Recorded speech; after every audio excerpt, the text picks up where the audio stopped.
দেখলে এইভাবে বউ মনে করবে, অথবা বউ খুশির ঠেলায় আপনার ওকে নিতে পারবে।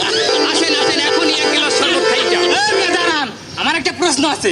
পুরুষ সম্পর্কে তো বললেন অনেক কিছু উপকার হবে, মাইও মানুষের কি উপকার হবে সেটা তো বললেন না। ভাইজান একটু চুপ থাকেন, শান্ত হন। ভাইজান চেতা প্রশ্ন করছে, ভাইজানের যে ব্রেন, উনি নিশ্চয়ই আমাকে শরবত এক গ্লাস খাইছেন, না হলে চেতা প্রশ্ন আসতেই পারে। হ্যাঁ ভাইজান, আমাদের বৌজিদের জন্য, মা ছেলেদের জন্য, মেয়ে ছেলেদের জন্য ভালো ভালো উপকার আছে এই শরবতে। এই উপকারটা কি?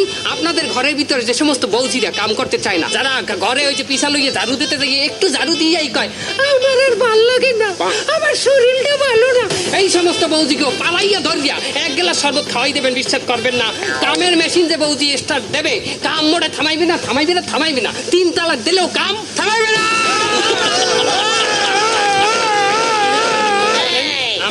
তুমি আসতে বাজাও। সম্পূর্ণ প্রাকৃতিক নিয়মে বন জঙ্গলের গাছ গাছরা ঘা পাঁচটা সমস্ত কিছু মিক্সার করিয়া আমাদের এই শরবত মাত্র 15 টাকা। কে কে খাইবেন আসেন। তুমি গোলাই দাও, তুমি গোলাই দাও, গোলাই দাও, গোলাই দাও, সুন্দর করিয়ে গোলাই দাও।